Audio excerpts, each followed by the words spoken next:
you're 60 or over, this line is for you. There's too many people still at the grocery stores that should be home. And I tried to figure out a way to make sure they stay home. I realized a lot of my friends that I play beach volleyball with are younger, healthy, they're not as threatened by this virus, and they don't have anything to do. They're not even working. Nobody's working right now.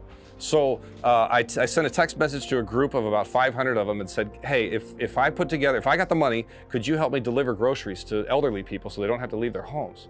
And they responded. My phone blew up. In a half hour, I had 40 that were like, whatever, I'll drive, I'm all in. And within 24 hours, we were making our first delivery. We set up a web page, we set up a GoFundMe site.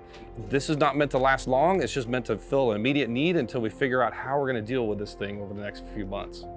The hardest thing for me to manage right now is controlling all the people that are trying to help.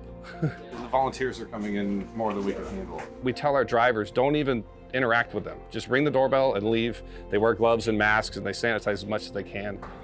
And I know it's much safer for these elderly people to have an encounter with one person who cares about their well-being rather than 150 people at Trader Joe's who are competing with them and don't. Every time an elderly person is indoors and doesn't expose themselves to all this, we're taking away the risk from them. And we owe it to them. We do everything we can to make sure at least one more person doesn't leave their home. I mean, even if we do catch this, we will be fine. If they do, they won't. It's simple. It's simple. If you need more drivers, I will get them for you. We've served enough people to know that we've saved at least one life. And if we've done all of this, and it ends up saving one person's life, it's worth it tenfold.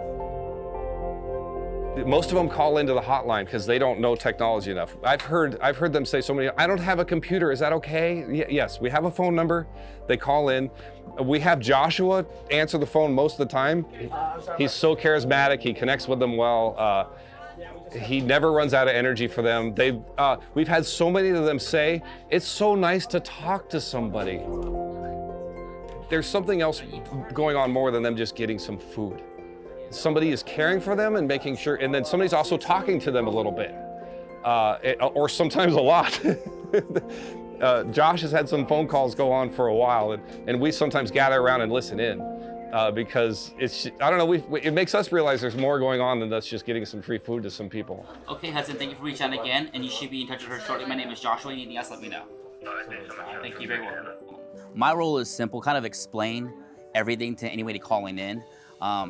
I pretty much answer the phone morning, noon, and night, describe what we're doing because people can't believe it's free, and say, hey, we use our own money, we get donations, we actually shop for you.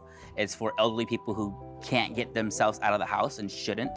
And what I do is kind of just touch base with them and say, hey, what do you need on the list? And what extra things that you maybe need that is not on the list also. And then they tell me, oh yeah, I'm 75 and I have a lung condition, or I just got diagnosed with cancer, or I can't leave. And so our shoppers will go out and actually shop for them and drop it off and say, here it is. And then they'll say, hey, can I donate that amount to our foundation, whatever it is? Like, sure, no problem. And we use those funds for the next order. So right now it's over $6,000. It's pretty crazy in 3 days. Someone get this guy a medal. Good job. We had a customer call in who had just got her husband out of the hospital. I believe he was 92 years old. She just was crying on the phone and said, I can't get a delivery until Monday, and we're out of food. And Ralph's won't deliver, Vaughn's won't deliver, no one's taking my calls, I can't leave. And I said, okay, and I had Kenny actually go out and hand pick her exact items and deliver to her within 30 minutes. It was just awesome to hear that nobody could help her and we could. So without the foundation, without us doing Stay Home San Diego, she would still probably be without food or have to go out herself and put herself at risk and get coronavirus. So that's something that really, a lot of people on the phone, it just kind of stopped. The whole room went quiet when I was on the phone on speaker, and you can see tears in her eyes. You're like, wow, that's what we're doing this for.